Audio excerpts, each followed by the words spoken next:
24শে জানুয়ারি news 18 বাংলায় আমরা আরও একটা খবর দেখেছিলাম। হাসপাতাল আর হাসপাতালের সেই জমি দখল করে ব্যবসা হচ্ছে, হোটেল তৈরি হয়েছে, সেই খবর আমরা দেখাই। নিউজ 18 বাংলার খবরের জের অবশেষে শুরু হলো হাসপাতালের জায়গা ফাঁকা করার কাজ। বিষ্ণুপুর হাসপাতালের জায়গা দখল করে ব্যবসা চলার খবর আমরাই দেখিয়েছিলাম।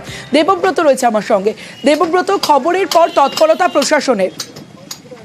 একদমই দেখো, হাসপাতাল কর্তৃপক্ষ 1 বছরে তিনবার নোটিশ করেছিল হাসপাতালের এই জায়গা দখল মুক্ত করার জন্য, কিন্তু কিছুতেই সেই কাজ হচ্ছিল না। অবশেষে যখন 24শে জানুয়ারি নিউজ 18 বাংলা খবর দেখায়, তারপরেই তৎপরতা জবরদখলকারীদের। অবশেষে তারা নিজেরাই কিন্তু সেই দোকানপাট গুটিয়ে সেখান থেকে সরে যেতে উদ্যোগী হয়। ইতিমধ্যে হাসপাতালের যে জায়গা, সেই জায়গা দখল মুক্ত হচ্ছে।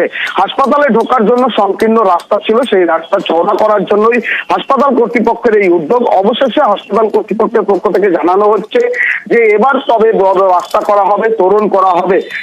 এর মধ্যেও কিন্তু যারা জবরদখল করছিল, দীর্ঘদিন তারা এখানে দখল করেছিল, 50 থেকে 55 বছর, তারা পুনর্বাসন চাইছিল, সেটাও আশ্বস্ত করেছে পুরসভা, তাদেরকে পুনর্বাসন দেওয়া হবে। বেশ, হাসপাতাল কর্তৃপক্ষ আমাদেরকে নোটিশ করেছিল, সেই অনুযায়ী ওনাদের কথা রেখে আমি হোটেল ভেঙে দিলাম।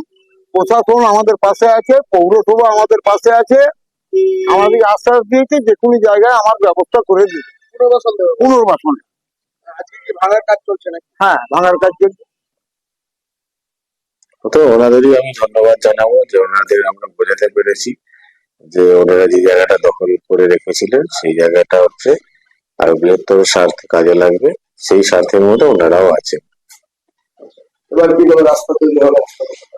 হ্যাঁ, রাস্তা তো তৈরি হবেই। এবার এই বিষয়টা যখন আমাদের গোচরে যখন এসছে, তাদের যদি অন্য কোথাও বসানোর ব্যবস্থা করা যায় বা পুনর্বাসন দেওয়ার চিন্তা ভাবনা আমাদের মধ্যে আছে, তাদের মানবিক দিকটা ভেবেই কিন্তু আমরা তাদের পাশে থেকে চেষ্টা করছি তাদেরকে অন্তত আগামী দিন যাতে করে তাদের সংসারটা চলে।